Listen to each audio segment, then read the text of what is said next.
Pour arriver à Abidjan, c'est à la gare que le convoyeur m'a laissé et puis parti. J'avais un rendez-vous avec mon grand frère. Quand je suis arrivé, on a essayé de lui rejoindre sur son numéro, mais ça ne passait pas. Ça ne passait pas. On a tenté jusqu'à... On n'a pas pu le rejoindre. C'est dans ça que je suis resté à la gare.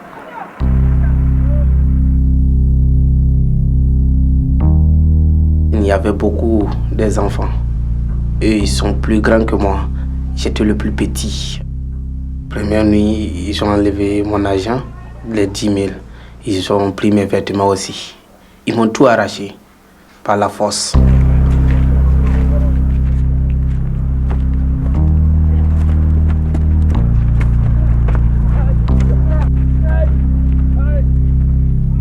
Ils m'ont même blessé avec des lames.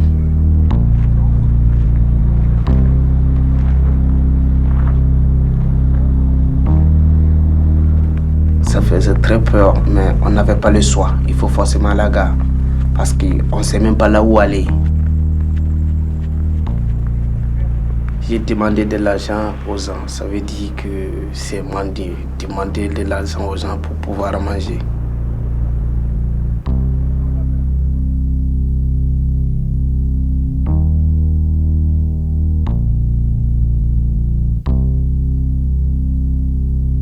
Donc, c'était compliqué.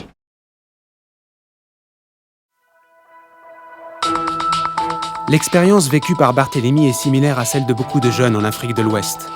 Les enfants quittent les villages pour tenter leur chance dans les grandes villes et ils se retrouvent en situation de vulnérabilité. Là-bas, ils finissent exploités par des employeurs, dupés par des trafiquants ou abandonnés à leur destin sur les routes d'une capitale. Ce genre de problème s'adresse depuis plusieurs années aux institutions ainsi qu'aux ONG. Une proposition de gestion différente du problème a été trouvée avec le Réseau Afrique de l'Ouest pour la protection des enfants, ou RAO. Une gestion à long terme, basée sur la qualité plutôt que la quantité. Comme nous explique Djibril Fall, responsable du SSI Afrique de l'Ouest, l'organe de coordination du RAO. Le RAO, c'est une initiative, un mécanisme, un réseau. C'est donc un regroupement d'acteurs qui partagent une méthodologie commune, une méthodologie qui leur permet de développer une chaîne d'intervenants, d'acteurs, qui peuvent prendre en charge, protéger et réintégrer, pas rapatrier, des enfants dans une situation de vulnérabilité d'un pays à l'autre. Quand on parle de besoins individuels spécifiques, on ne peut pas parler de nombre, on ne peut pas parler de quantité, à n'en pas finir.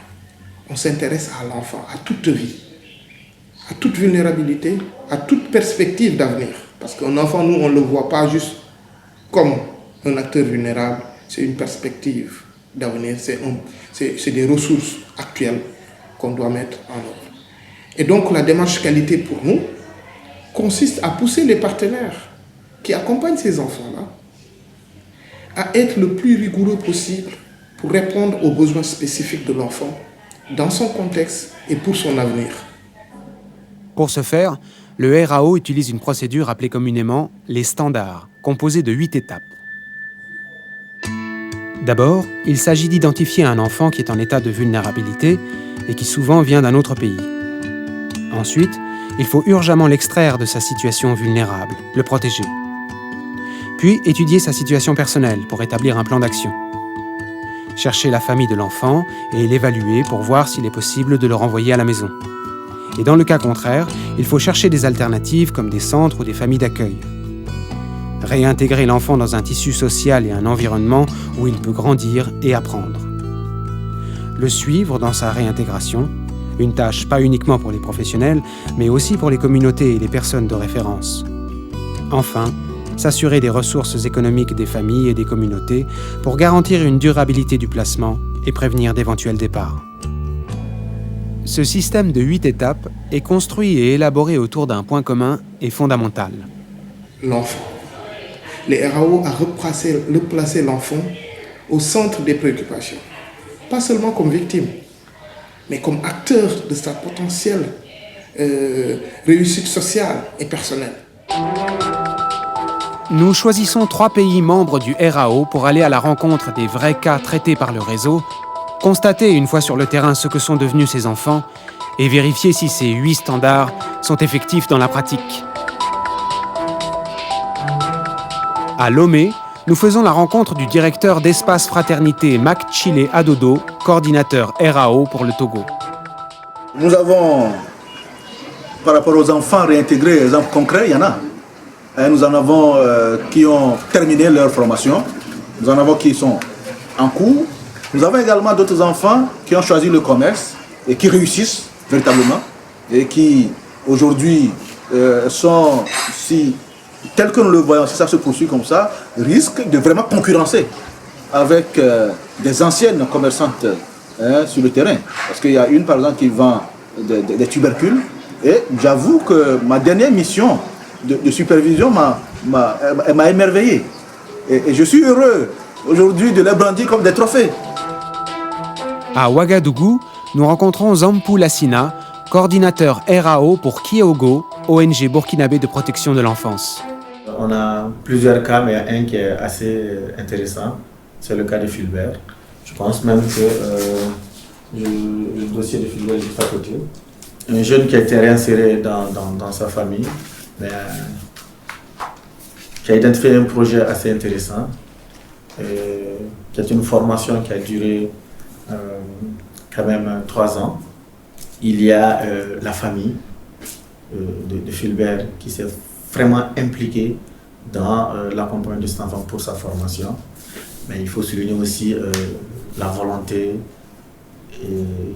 et le désir de réussir de ce garçon qui a écrit lui-même, pour une des rares fois, qui a écrit lui-même son projet de réinsertion. À Cotonou, enfin, nous faisons la rencontre de Norbert Fanou, directeur des âmes, partenaire RAO pour le Bénin. Actuellement, nous avons mis en place auprès de 3 groupements de femmes ces fonds qui servent à faire des activités génératrices de revenus, qui leur permettent de mobiliser des ressources et de subvenir aux besoins de leurs enfants. Et ça, je crois que c'est une première assez intéressante dans la mesure où les acteurs sont très activés autour de ce qu'ils font. Et cela nous permet donc de tirer leçon de comment est-ce que nous pouvons accompagner les communautés, quelles leçons tirer de cela, et les bonnes pratiques bien plus tard seront davantage diffusées pour que nos collègues ailleurs, si cela leur dit, puissent s'en inspirer et améliorer au besoin. Voilà. Il n'y a pas que des cas individuels donc, mais aussi des projets communautaires. Nous quittons les capitales pour rejoindre les villages, accompagnés par les case workers qui gèrent directement les cas sur le terrain et qui les connaissent mieux. Pour le Togo, Christelle. Pour le Bénin, Rolande et Marcel. Pour le Burkina Faso, Adélaïde. Au Togo, nous faisons un long voyage pour nous rendre dans la région d'Atakpamé. Durant celui-ci, nous en profitons pour retirer quelques informations auprès de Christelle sur la jeune marchande que nous allons rencontrer. Alimatou est une fille qui nous a été référée par la Direction générale de la protection de l'enfant. Elle a quitté le Togo pour se rendre au Nigeria dans l'intention de travailler dans un bar comme serveuse de bar. Alimatou a été amenée au Nigeria par un Oga, un trafiquant, qui n'a pas respecté les accords de base établis entre elle et lui, et l'a placée dans une famille comme domestique en faisant facturer les services offerts par cette fille. Elle était maltraitée. Maltraitée comment? Elle était privée de nourriture. Elle travaillait toute la journée mais ne mangeait pas à sa faim. C'est la raison principale qui leur a fait quitter la première maison dans laquelle elle était une fois au Nigeria. Mais avec la deuxième femme où elle travaillait en tant qu'aide dans la préparation et la vente de la bouillie, elle n'était pas rémunérée comme l'a prévu le contrat au départ. Alimatou quitte donc sa deuxième maison pour finir sur la route. Récupérée par les autorités locales, amenée à l'ambassade du Togo, la jeune se fait rapatrier. Espace Fraternité intervient donc en collaborant avec l'État, trouve la famille et élabore son projet de vie. Alimatou choisit le commerce de tubercules. Arrivé à Atak-Pamé, nous rencontrons M. Komlan Koussi, représentant de l'action sociale et responsable du suivi de proximité d'Alimatou. Avec lui, nous nous rendons dans le village où se trouve la jeune fille.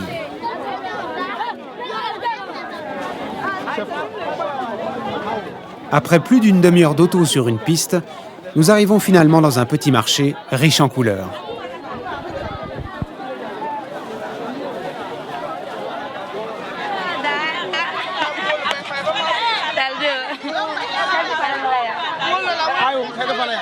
Alimatou semble contente de nous rencontrer et de revoir Christelle. Elle en profite pour nous montrer avec fierté les développements de son activité.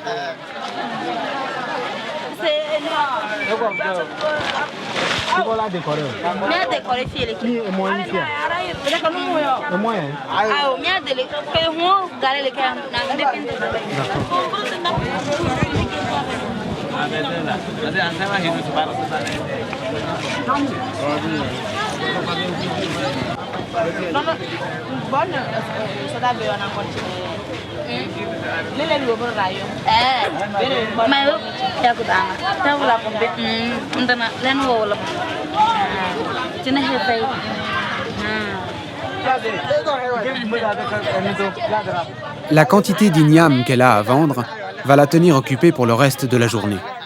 Nous la laissons à son marché et nous nous donnons rendez-vous chez elle le lendemain pour parler en toute tranquillité.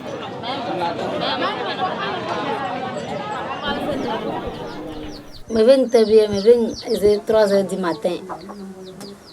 Je vais à 3h du matin.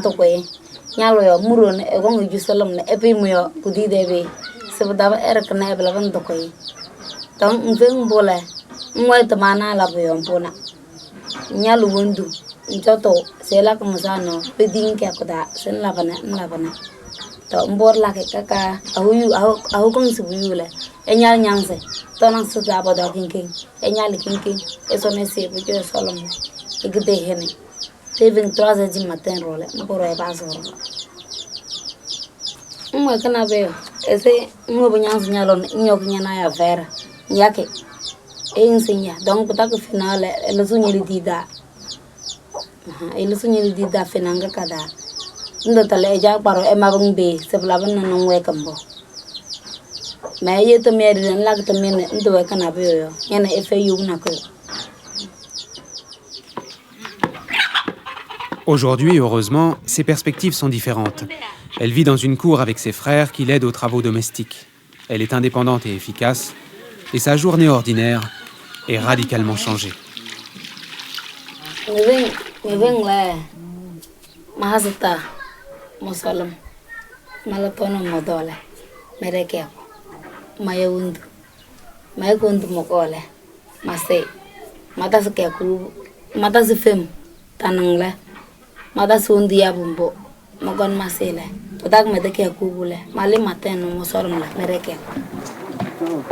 Après une sorte d'apprentissage initial avec une de ses sœurs, Alimatou a reçu son premier stock d'igname pour commencer son commerce.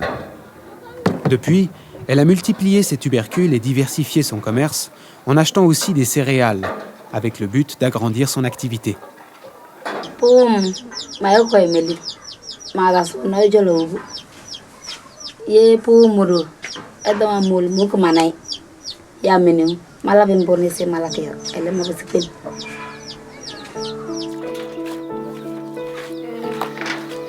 L'ancienne précarité d'Alimatou est seulement un vieux cauchemar. Avant que nous partions, elle décide de nous offrir avec fierté un délicieux repas, naturellement à base d'igname.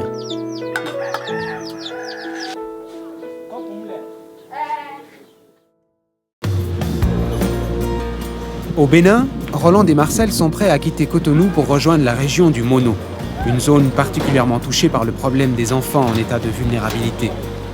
Grâce à un dialogue efficace et dynamique entre les villageois et les services sociaux, des interventions rapides et efficaces peuvent être menées dans la région, comme nous explique le représentant du Centre de l'action sociale que nous rencontrons une fois arrivés à Comé.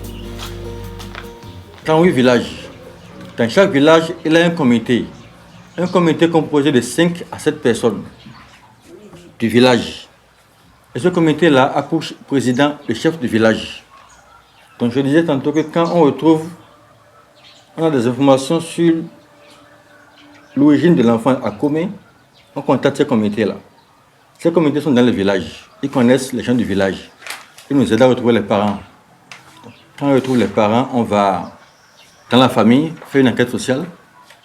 Et ensemble, en liaison toujours avec M. Odile Ronton et le RAO, on prépare le retour de l'enfant, la réintégration et la réinsertion de l'enfant. Ce mécanisme s'est avéré important pour Gérard, un enfant qui a été réintégré depuis le Togo il y a quelques années avec le soutien du RAO après avoir passé plusieurs années loin de son village d'origine. Avant de nous rendre au sein de la communauté qui nous attend, nous décidons de lui rendre visite pour voir comment les choses se passent pour lui.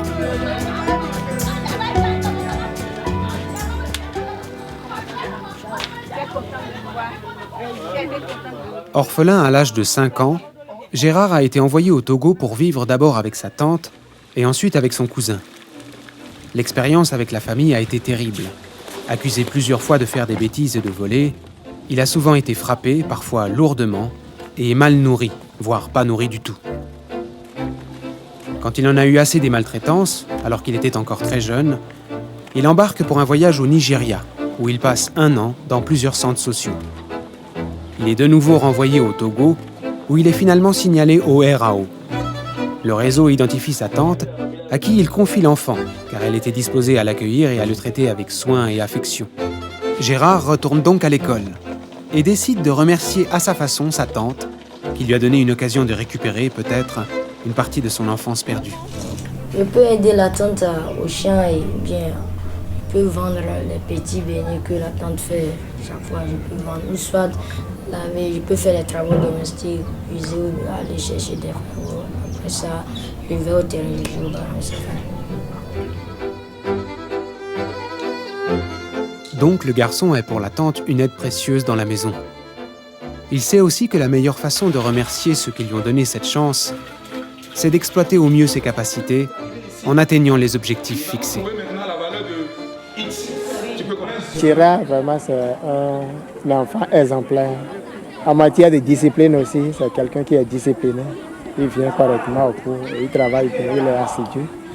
Et fin premier semestre, il a travaillé, il fait partie des 5 premiers. Maintenant, au second semestre, il a bossé dur et il est premier de la classe de 5e. Il est premier de la classe. Bon, MTT là, quand on dégoûte, on tente à soukou là, il a bon avis. Puis na hebo yino jamais hebo yino. Puis na hebo il a senté do. Que ben na boli besan tembe hebo yino. Na hebo je soué. Hebo la to hebo la na ngumo. Na mo bo ko to hebo le bona na ya bo na ngumo le soué. E no dégoût bon na mati.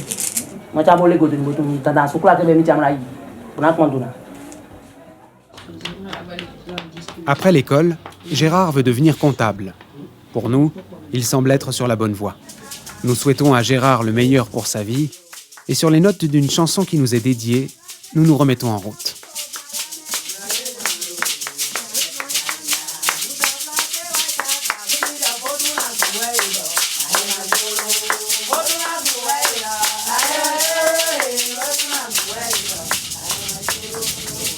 Nous sommes sortis de la route goudronnée depuis de nombreux kilomètres quand nous nous retrouvons dans un petit chemin rempli d'une végétation très dense qui semble ne jamais se terminer. Il y a cependant une fin, et ce qui nous attend est une explosion de sons et de couleurs.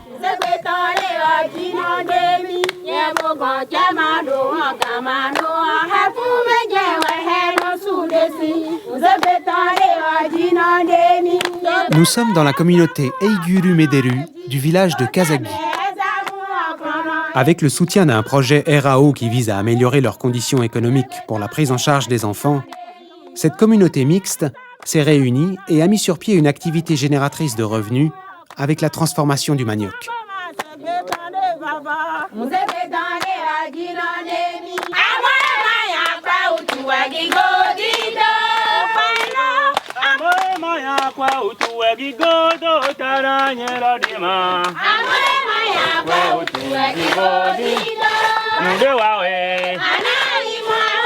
Ce groupe semble infatigable et continue à chanter pendant toute la durée de notre visite et aussi pendant le travail.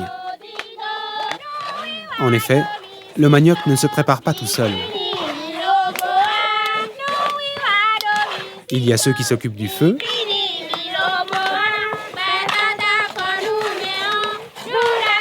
de la presse, du tamis et ceux qui s'occupent plus précisément de l'accompagnement musical. Marcel et Rolande profitent de la visite pour rédiger un rapport.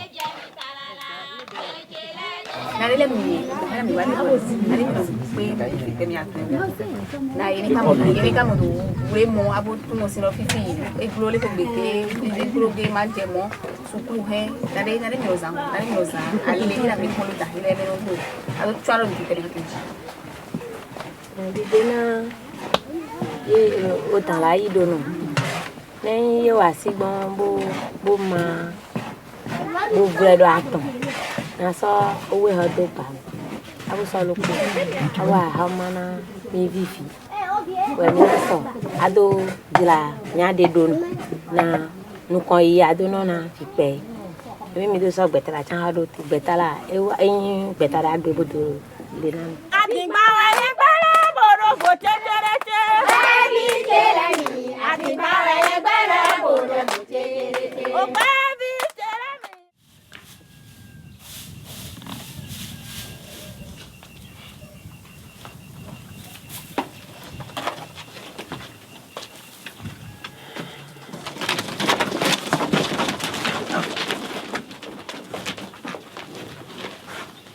Il est persévérant et il est courageux.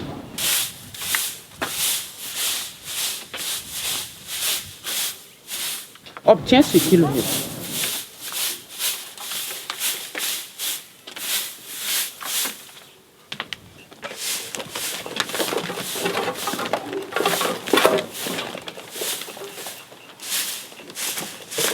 Entretient bien sa porcherie qui est toujours propre.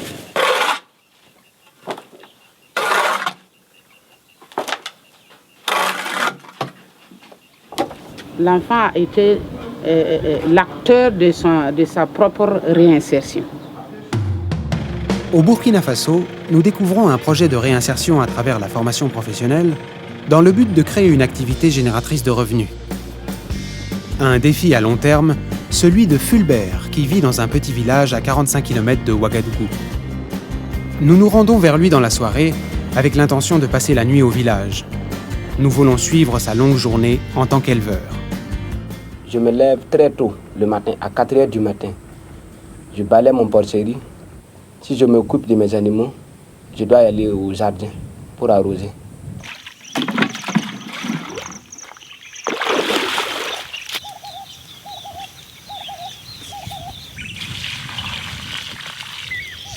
Je reviens vers les 8h30, soit 9h comme ça. Je donne la nourriture à mes animaux.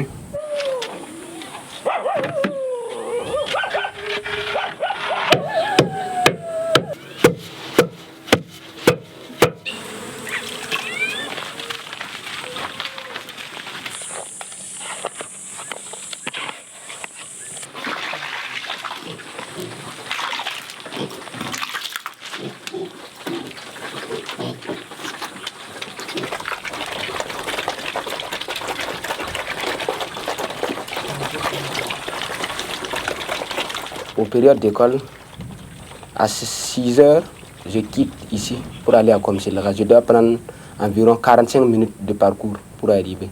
Arriver là-bas, à 7 heures, on rentre en classe, on fait une pause à 9h45. Après, on rentre, on sort à 12 heures, on prend une pause. À 15 heures encore, on rentre en classe pour terminer. À 17 heures, on descend, puis je reprends la route pour venir ici, à la maison. S'occuper de mes animaux. Si il me reste un peu du temps, je sors pour aller jouer au ballon. Fulbert a dû abandonner ses études en 2003 à cause du manque d'argent familial. En 2008, il a été arrêté par la police lors de son départ pour la Côte d'Ivoire où il était envoyé par ses parents pour chercher du travail dans les champs de cacao. RAO l'a soutenu avec une formation professionnelle en zootechnique, l'achat de porcs et la construction d'une porcherie. Et parmi les différents facteurs de la réussite de sa réinsertion, il y a l'école professionnelle La Bertonnière, représentée par M. François Ciolo, enseignant et personne de référence pour le garçon. Nous allons le voir au siège de l'école avec Fulbert lui-même. L'association a pris le temps de m'expliquer la situation de l'enfant. Et moi, j'ai pris l'enfant comme un petit frère. Donc, l'encadrement en dehors même des cours que j'ai dispensés, en dehors même de mon rôle de surveillant, c'était un élève assez particulier que j'ai reçu et que j'ai juste considéré comme un petit frère. À tout moment, on était vraiment très proches. J'ai joué en fait le relais entre l'école et l'association. Quand l'enfant avait des besoins, je partais même au siège de l'association pour expliquer. De son côté, Fulbert n'a pas ménagé les moyens. On a reçu Fulbert comme ça qui a brillamment fini son parcours ici à l'issue. Je crois que c'est en 2011-2012 qu'il a postulé pour le certificat d'aptitude professionnelle. Et tel qu'il est très brillant, il a réussi à son examen sans problème. Autre protagoniste important de sa réinsertion, ses parents. C'est bien vrai que les parents sont démunis, mais le père était d'une extrême contribution. D'abord, il a accepté que l'enfant soit rescolarisé. Ensuite, il lui a donné une portion de terre pour pouvoir mener son activité.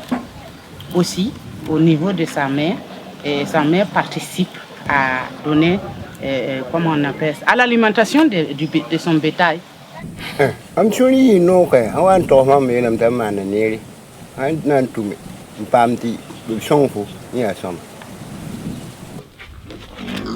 Mais la personne la plus importante dans la réinsertion de Fulbert, celui qui a joué le rôle le plus décisif, est sans doute Fulbert lui-même.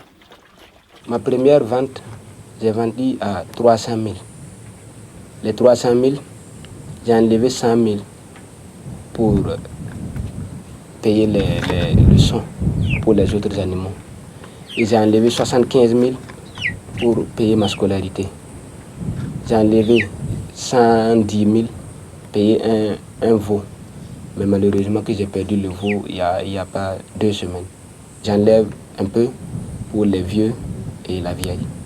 Et le reste d'argent, je mets ça dans ma main souvent pour aller à l'école, puisque comme c'est loin, tu ne peux pas quitter 8 km pour venir manger à la maison et puis repartir. Tu es obligé de payer de la nourriture là-bas. Donc le reste, je garde ça pour amener à l'école. Oui, parce qu'une fois terminée l'école technique, Fulbert a décidé de recommencer les études primaires, laissées de côté en 2003 pour manque d'argent. La raison, il nous le dit, pour améliorer ses connaissances. C'est mon histoire.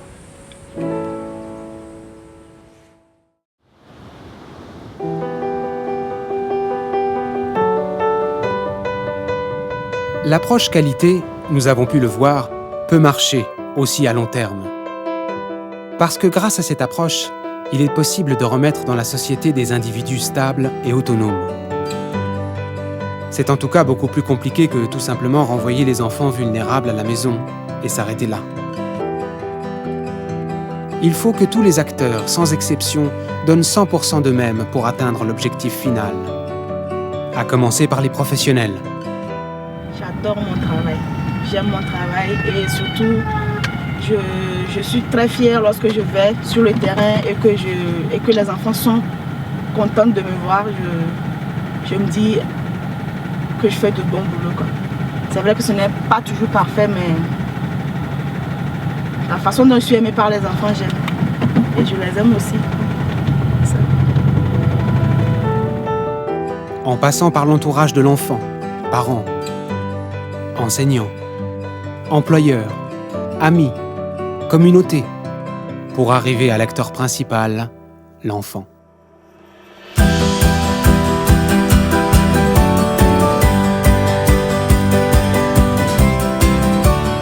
Le réseau est jeune, mais a déjà réussi à changer le destin d'environ 4000 enfants. Le nombre d'enfants encore en état de vulnérabilité reste cependant autour de dizaines de milliers.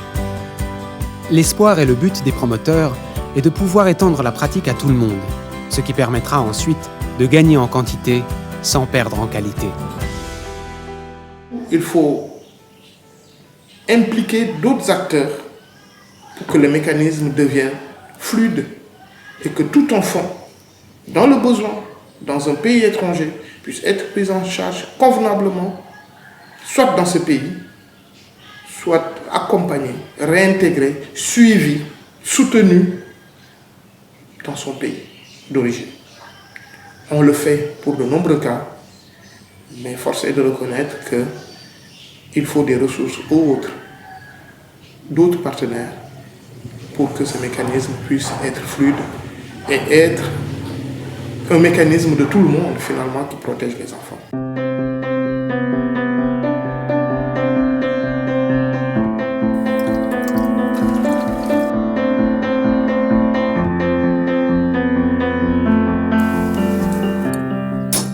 Super savon du Burkina.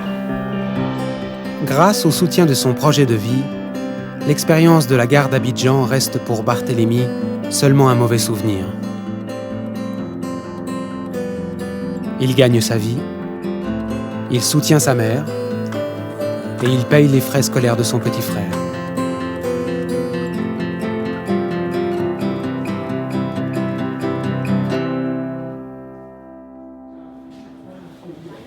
La